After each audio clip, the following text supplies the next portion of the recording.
tarde a todas. Obrigado por estarem aqui hoje. Vamos então aos meus comentários e à sessão de perguntas e respostas, como sempre. Mas tenho aqui comigo o diretor do FBI, Kash Patel. Todos vocês o conhecem bem. E ele está aqui para fornecer a vocês uma atualização sobre a situação na China. Como vocês sabem, o presidente Trump teve uma reunião muito bem-sucedida em sua viagem à Ásia com o presidente Xi, onde discutiram a necessidade de a China reprimir a produção e distribuição de fentanil, que no fim das contas acaba chegando aqui nos Estados Unidos da América.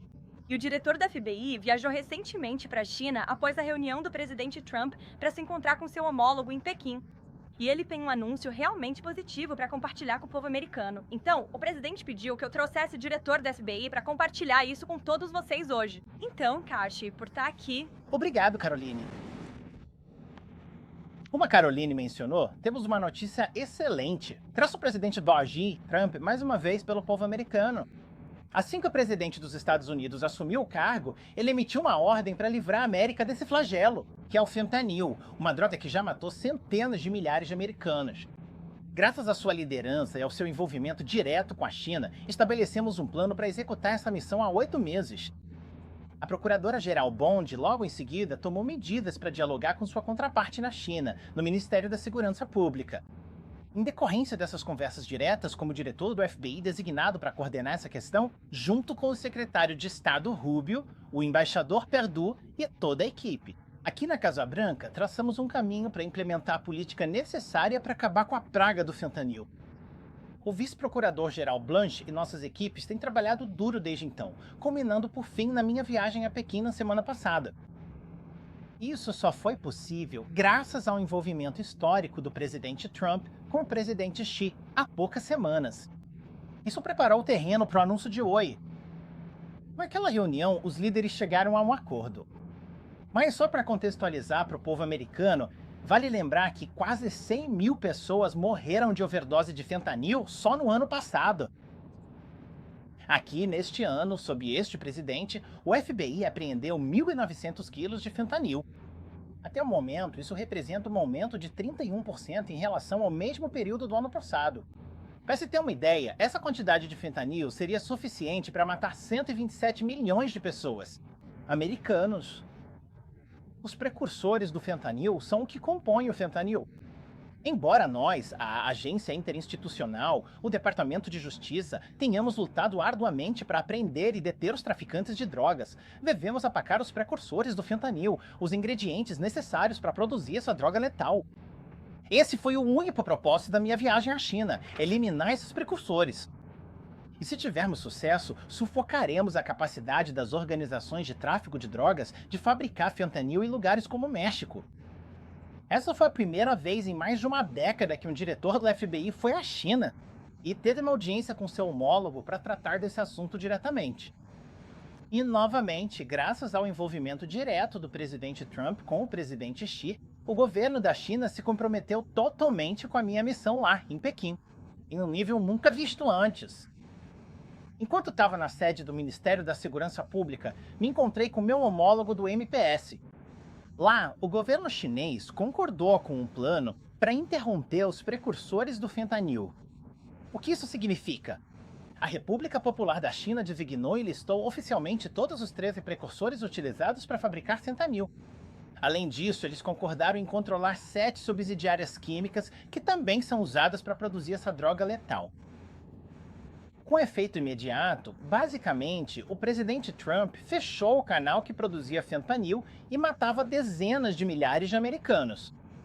Essas substâncias agora estão proibidas e não serão mais utilizadas pelos cartéis de drogas mexicanos ou por qualquer outra organização criminosa ao redor do mundo para fabricar essa droga. Essa conquista histórica salvou dezenas de milhares de vidas. Essa conquista histórica não teria sido possível sem a equipe extraordinária do presidente Trump, do procurador-geral do Departamento de Justiça, do FBI e do embaixador Perdue, na China, cujos esforços diretos foram fundamentais para alcançar esse resultado. Esse é mais um exemplo de como o presidente Trump defende o povo americano, garante a segurança dos americanos e coloca o povo americano em primeiro lugar.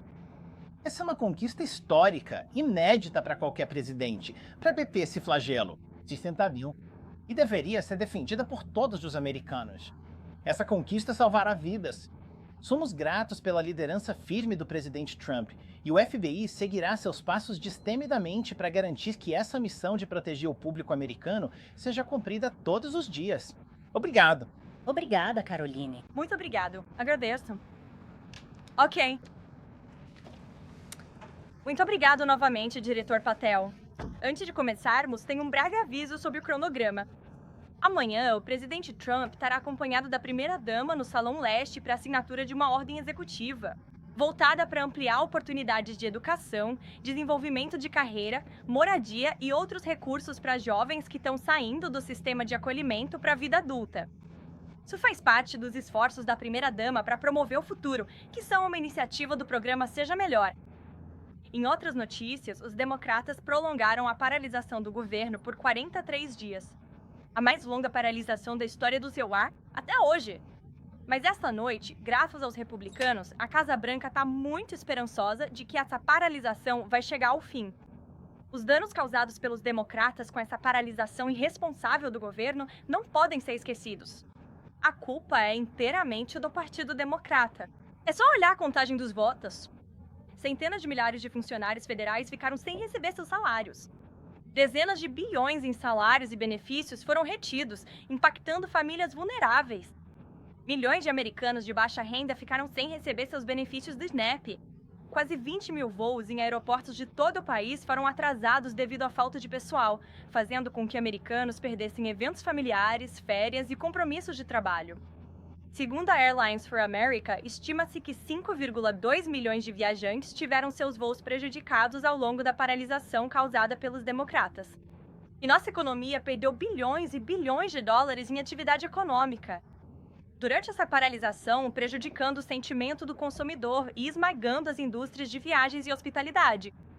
De acordo com uma estimativa do CBO, a paralisação causada pelos democratas pode acabar reduzindo o crescimento econômico do quarto trimestre em 2 pontos percentuais inteiros.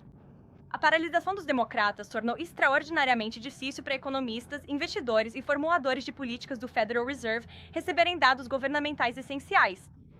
Os democratas podem ter danificado permanentemente o sistema estatístico federal, com os relatórios do CPI e de empregos de outubro provavelmente nunca sendo divulgados. E todos esses dados econômicos divulgados ficaram permanentemente comprometidos, deixando nossos formuladores de políticas no Fed no escuro em um período crítico. É difícil resumir tudo isso sem fazer uma pergunta simples. Por quê? Por que os democratas fizeram o povo americano passar por esse sofrimento? Por 43 dias seguidos. E parece o filme Feitiço do Tempo tá aqui de novo, falando sobre essa paralisação dos democratas. E a resposta para essa pergunta é pura política partidária.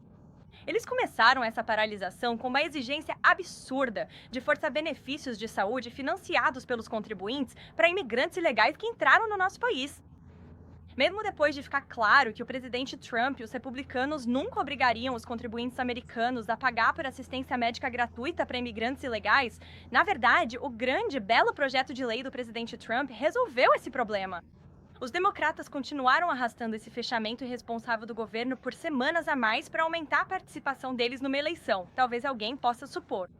Isso porque os democratas estão totalmente dominados pela sua base de extrema esquerda, que só se importa em atacar o presidente Trump, mesmo que isso signifique prejudicar americanos inocentes em nosso país. A fraqueza dos democratas e a falta de disposição deles em enfrentar os membros radicais do próprio partido prolongaram esse fechamento prejudicial por 7 semanas e causaram enorme sofrimento ao povo americano. Mas vamos ser claro. A CR limpa que está sendo votada hoje na Câmara dos Representantes, que vai levar à reabertura do governo federal, é exatamente o que o presidente Trump e os republicanos apoiaram desde o primeiro dia. Nossas tropas, controladores de tráfego aéreo e funcionários federais voltarão a receber seus salários normalmente. Famílias necessitadas voltarão a receber assistência para a compra de alimentos e o governo do povo em breve estará aberto para os negócios novamente.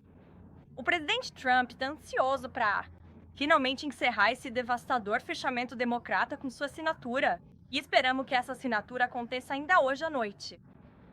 Sobre outro assunto, quero falar sobre a questão da acessibilidade, que recebeu bastante atenção da mídia na semana passada, o que é irônico porque não recebeu tanta atenção assim. Quando Joe Biden esteve aqui, e a inflação estava em um recorde histórico de 9%, a pior crise inflacionária da história moderna dos Estados Unidos. E o presidente Trump venceu uma eleição esmagadora, em parte para enfrentar os problemas de acessibilidade criados por Joe Biden e os democratas. E é exatamente isso que o presidente Trump tem feito desde o primeiro dia de sua administração. Desde o primeiro dia no cargo, e todos os dias desde então, a administração Trump tomou medidas agressivas para resolver os problemas de custo de vida criados por Biden. A ideia de que os mesmos democratas que acabaram de fechar o governo federal para sabotar nossa economia tiraram o salário das pessoas e ainda ajudaram Joe Biden a aumentar a inflação para 9% agora, de repente, são campeões da acessibilidade. Essa ideia é completamente absurda. E é algo que só a mídia liberal teria a ousadia de tentar empurrar. Mas a realidade é que o presidente Trump e sua administração fizeram muito para baixar os preços e aumentar a prosperidade econômica do povo americano. E este presidente e sua equipe de incríveis conselheiros econômicos vão continuar trabalhando nessa questão todos os dias. Em menos de 10 meses, o presidente Trump assinou o maior corte de impostos para a classe média da história dos Estados Unidos, incluindo isenção de impostos sobre gorjetas, horas extras e previdência social, o que vai garantir que no próximo ano os americanos coloquem mais dinheiro de volta no bolso. O presidente liberou totalmente o domínio energético americano para ajudar a trazer os preços da gasolina ao menor patamar em 5 anos, e esperamos que continuem caindo. Isso também reduziu os custos de energia de forma geral. Ainda há mais trabalho a ser feito. Mas, novamente, a agenda de desregulamentação e de valorização da energia americana do presidente vai, sem dúvida, continuar a reduzir os preços. Essa fórmula funcionou no primeiro mandato do presidente e esperamos que funcione novamente. E isso é fundamental porque sabemos que os custos de energia são o principal fator da inflação. Mais uma vez, basta olhar o que Joe Biden fez com a nossa indústria de energia nos últimos 4 anos de sua administração e ver o que aconteceu com a inflação como resultado. Tudo ficou mais caro. Para reduzir os preços dos medicamentos e os custos com saúde, o presidente tem trabalhado incansavelmente nessa questão. Ele é obcecado por negociar bons acordos em nome do povo americano para reduzir os custos farmacêuticos e de medicamentos para os americanos. E ele tem feito isso em várias frentes. Você já ouviu falar sobre isso no Salão Oval várias vezes. Para impulsionar as pequenas empresas, reduzir seus custos e incentivar a contratação, a administração Trump já cortou 30 regulamentações desnecessárias. Para cada nova regulamentação criada, sabemos que isso vai economizar milhares de dólares em encargos regulatórios para empregadores e pequenas empresas em todo o país. Todas essas políticas pró-Trump estão funcionando e continuarão funcionando. Os salários estão subindo no ritmo mais rápido do início de uma administração presidencial em 60 anos. O custo de uma hipoteca nova típica caiu quase 3 mil dólares por ano. Ainda há muito trabalho a ser feito e essa administração continuará fazendo. Mas o presidente Trump já fez grandes avanços em limpar o desastre econômico criado por Joe Biden. Com isso, vou responder as suas perguntas hoje. E na nossa nova cadeira de imprensa temos Bev Turner, que trabalha para um novo veículo. Um veículo do Reino Unido, mais baseado aqui em Washington, D.C., a GB News. Bev, obrigado por estar aqui hoje. Por que você não começa pra gente? Obrigada, Caroline. Então, o prazo de sexta-feira está se aproximando, quando a BBC deve se retratar e pedir desculpas pelas edições maliciosas feitas sobre o presidente, do documentário exibido no ano passado. O diretor-geral da BBC, que renunciou recentemente, descreveu ontem a organização como o melhor da sociedade e culpou os inimigos da BBC por esse desfecho. Também ontem, um ministro sênior do governo fez uma defesa ferrenha do canal na Câmara dos Comuns, dizendo que a emissora continua sendo uma luz no alto da colina para pessoas do mundo todo. Então, o presidente acha que a emissora está levando a situação a sério? Ele acredita que eles demonstraram arrependimento suficiente? Isso prejudica a relação entre o presidente e o primeiro-ministro? E considerando que a organização é financiada publicamente, o presidente está disposto a levar a BBC à falência em sua busca pela verdade e justiça? Bem, obrigado, Badger. Tem muitas perguntas em uma só aí. Eu posso dizer que sei que o presidente tem uma relação muito boa com o primeiro-ministro Sharma. Você já esteve lá? Você já viu como eles interagem? Você já questionou ambos os líderes nas vezes em que esteve conosco quando fomos ao Reino Unido algumas vezes? No entanto, ele sempre foi muito franco quando discorda de outros líderes, mesmo daqueles com quem tem uma boa relação. E a BBC, sendo uma organização de notícias justa, é definitivamente um canal. Acho que esses dois líderes discordariam disso. O presidente deixou muito claro que isso é uma máquina de propaganda de esquerda que, infelizmente, é subsidiada pelos contribuintes britânicos. E ele acha isso extremamente lamentável para o grande povo do Reino Unido e da Grã-Bretanha. E eu acho que o presidente ficou profundamente preocupado com a edição proposital e desonesta do seu discurso, que era claramente uma notícia falsa. E ele, com razão, cunhou esse termo há muitos anos. E este é um exemplo clássico disso. Vemos isso o tempo todo nos Estados Unidos. Vemos isso agora no Reino Unido. Como você sabe, o consultor jurídico externo do presidente entrou com uma ação judicial contra a BBC. Espero que isso continue. E se eles vão se desculpar ou não, é uma decisão deles. Obrigada por estar aqui, Bev. Ouija. Claro. Tem em mãos sua declaração sobre os novos e-mails de Epstein que foram divulgados pelos democratas da Câmara. Independentemente dos motivos pelos quais você acredita que os e-mails foram divulgados, você poderia abordar o conteúdo deles? O presidente já passou horas na casa de Jeffrey Epstein com uma vítima. Esses e-mails não provam absolutamente nada, além do fato de que o presidente Trump não fez nada de errado. E o que o presidente Trump sempre disse é que ele era de Palm Beach, assim como Jeffrey Epstein. Jeffrey Epstein era sócio do Mar-a-Lago até que o presidente Trump expulsou porque Jeffrey Epstein era um pedófilo e um sujeito nojento. E esse e-mail ao qual você se refere, com o nome de uma vítima que agora foi divulgado sem tarja e já foi noticiado nesta sala. Então eu vou em frente e digo, Virginia Giuffre. E foi uma reportagem da própria CBS, o IJA, que recentemente escreveu que a senhora Giuffre afirmou, e que Deus a tenha, que ela sempre afirmou que não havia nada de impróprio, que ela jamais presenciou, que o presidente Trump sempre foi extremamente profissional e cordial com ela. Portanto, acho que é uma pergunta que vale a pena fazer ao Partido Democrata, e todos vocês deveriam perguntar a eles depois dessa reunião, por que optaram por ocultar esse nome, de uma vítima que já havia feito declarações públicas sobre seu relacionamento com Jeffrey Epstein, e que, infelizmente, já não está entre nós. Mary. Obrigada, Kelly. 2 perguntas sobre isso, em prol da transparência. Por que não divulgar logo os arquivos completos sobre Epstein e acabar com isso de uma vez por todas? Essa administração fez mais em relação à transparência no caso Jeffrey Epstein do que qualquer outra administração já fez. Na verdade, esta administração, o Departamento de Justiça, entregou dezenas de milhares de documentos ao povo americano. Estamos cooperando e demonstrando apoio ao Comitê de Supervisão da Câmara. Essa é parte da razão pela qual vocês estão vendo esses documentos que foram divulgados hoje, por causa da Câmara. Os comitês de supervisão e os esforços dos republicanos para tornar isso público. Essa administração também tomou medidas. O Departamento de Justiça também tentou abrir o sigilo dos depoimentos do grande júri, mas sabemos que, infelizmente, um juiz negou esses pedidos. Então, essa administração fez mais do que qualquer outra. Isso só mostra como isso é realmente uma farsa fabricada pelo Partido Democrata. Por enquanto, eles estão falando sobre isso de repente porque o presidente Trump está no Salão Oval.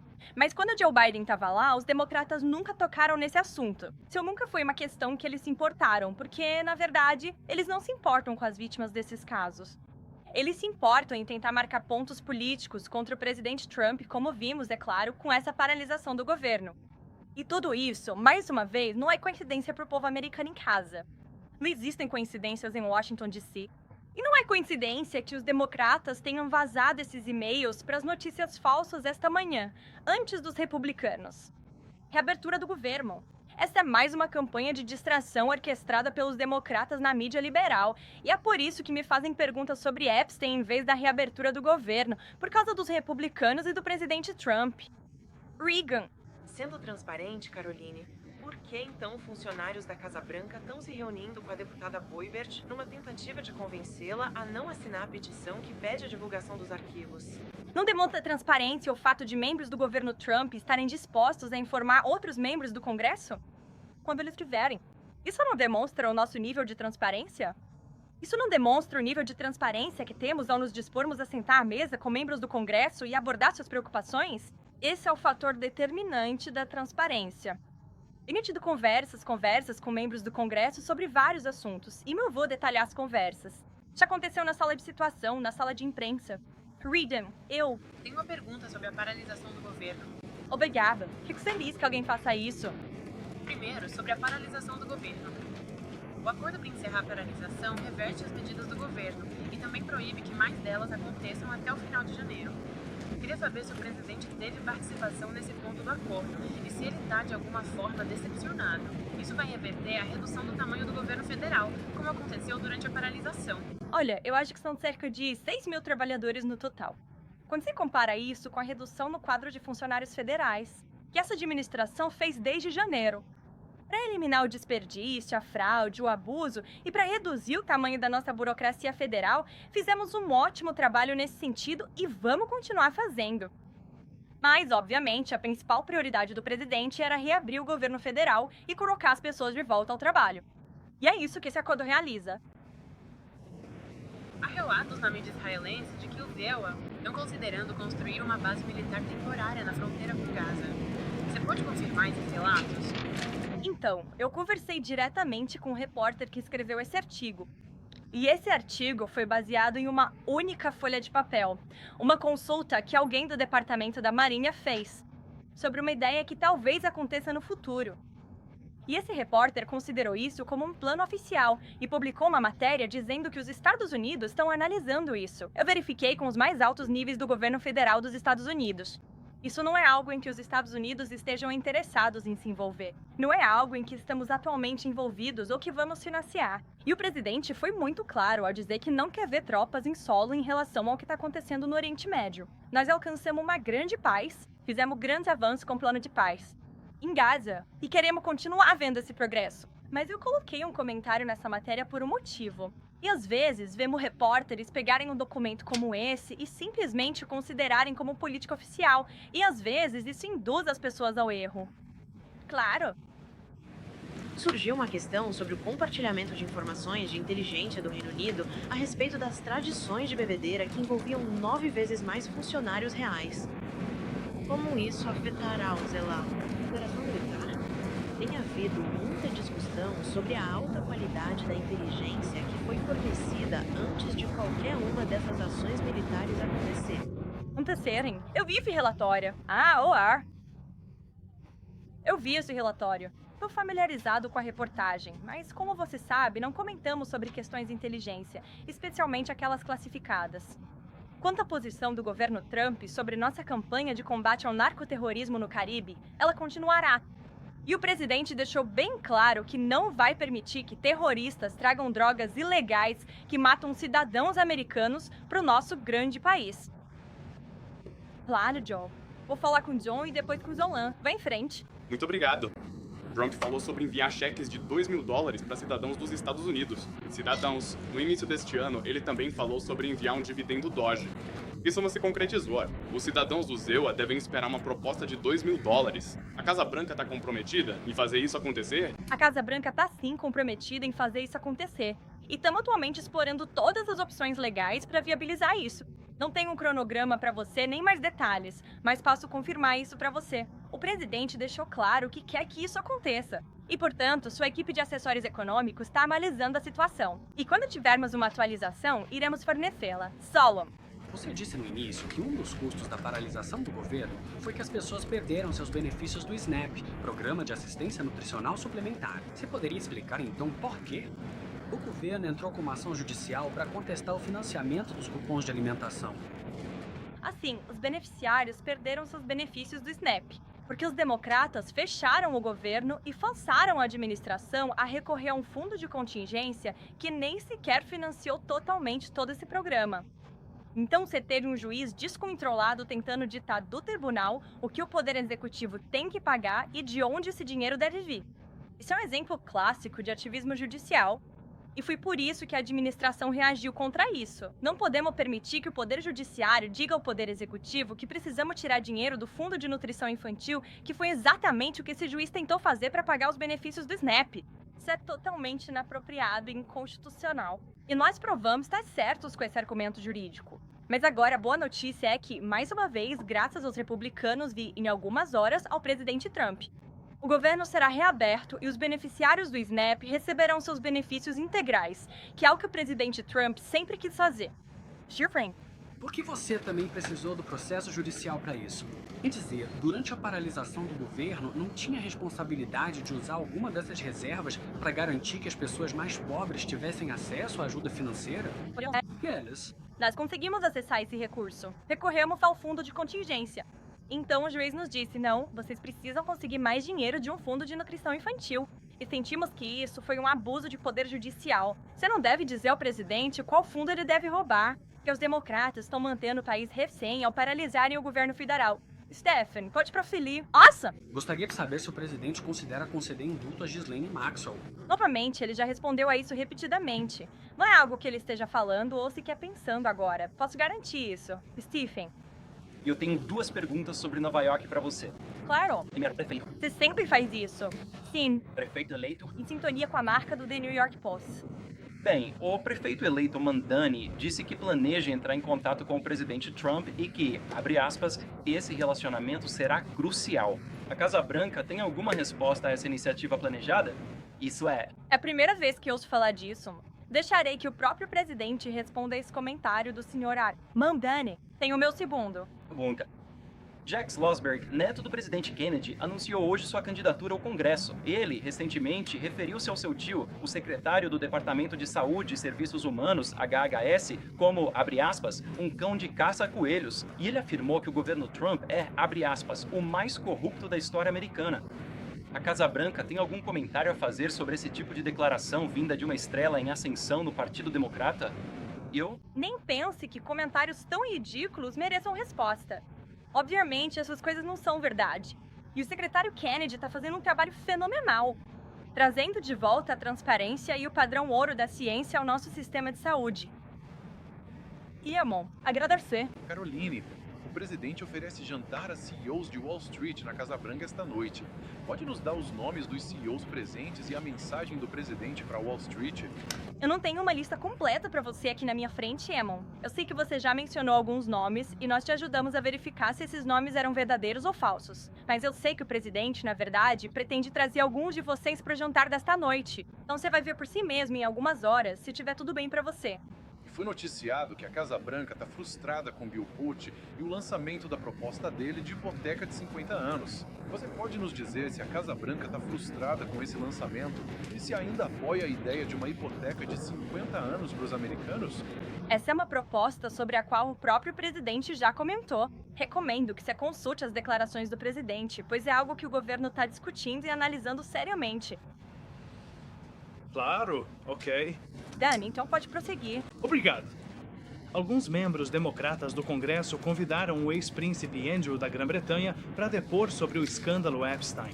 Gostaria de saber se o presidente Trump acha que o ex-príncipe Andrew deveria mesmo comparecer e depor perante o Congresso sobre esse assunto. Eu? Não falei com ele sobre esse assunto específico, mas posso perguntar e depois te dou um retorno. Sobre a paralisação do governo, o presidente e os republicanos da Câmara deixaram claro que não iriam negociar estratégia ou política de saúde enquanto o governo estivesse paralisado.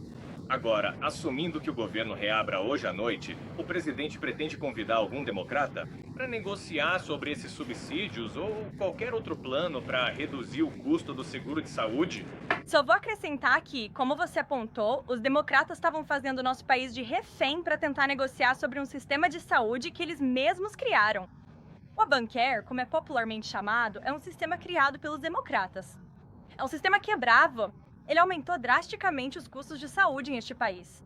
E agora eles paralisaram o governo para tentar consertar esse sistema, que eles mesmos quebraram. Isso não faz nenhum sentido para nós. Por isso o presidente disse que essa é uma posição completamente insustentável. No entanto, assim que o governo reabrir, o presidente, como sempre afirmou, está absolutamente aberto a conversa sobre saúde. E eu acho que vocês vão ver o presidente apresentando algumas propostas de políticas realmente boas. Os democratas deveriam levar muito a sério a necessidade de consertar, mais uma vez, o sistema. Que eles mesmo quebraram. Você não pode confiar nas mesmas pessoas que quebraram o sistema para consertá-lo. E assim, o povo americano continuará ouvindo o presidente sobre esse assunto. E uma pergunta de acompanhamento sobre os pagamentos de $2.000 provenientes da receita das tarifas. O presidente também falou sobre usar as tarifas para reduzir a dívida nacional. Isso seria em vez daquilo? Tipo, agora essa seria a nova forma de talvez usar essa receita das tarifas? O presidente divulgou uma declaração sobre isso, esclarecendo que quer fazer as duas coisas com a receita das tarifas que ele está trazendo para o país. Espera-se que trilhões de dólares continuem entrando. Isso faz parte do motivo pelo qual o caso da Suprema Corte é tão vital para o futuro do nosso país. Para restaurar nossa indústria de manufatura, proteger nossa segurança nacional e continuar permitindo que o presidente use as tarifas como alavanca para negociar acordos econômicos que, mais uma vez, são bons para nossa segurança nacional. E essa receita pode então ser usada por vários motivos para pagar nossa dívida. E também talvez para devolver esses cheques de reembolso aos americanos, o quê? Mais uma vez, a Casa Branca está explorando as opções legais para que isso aconteça. Catherine, pode prosseguir. Caroline, Viktor Orbán disse essa semana que o presidente Trump prometeu à Hungria proteção financeira. Você tem detalhes sobre como isso será estruturado ou na prática? Hein?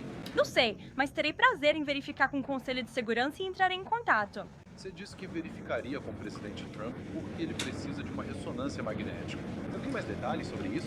Sim, e fico feliz que você tenha perguntado. Conforme consta no memorando fornecido em 10 de outubro, o presidente Trump foi submetido a exames de imagem avançados no centro médico Walter Reed como parte de seu exame físico de rotina. Os resultados completos foram analisados por radiologistas e consultores responsáveis, e todos concordaram que o presidente Trump continua em excelente saúde física, o que eu sei que todos vocês poderão ver com seus próprios olhos mais tarde, nesta noite.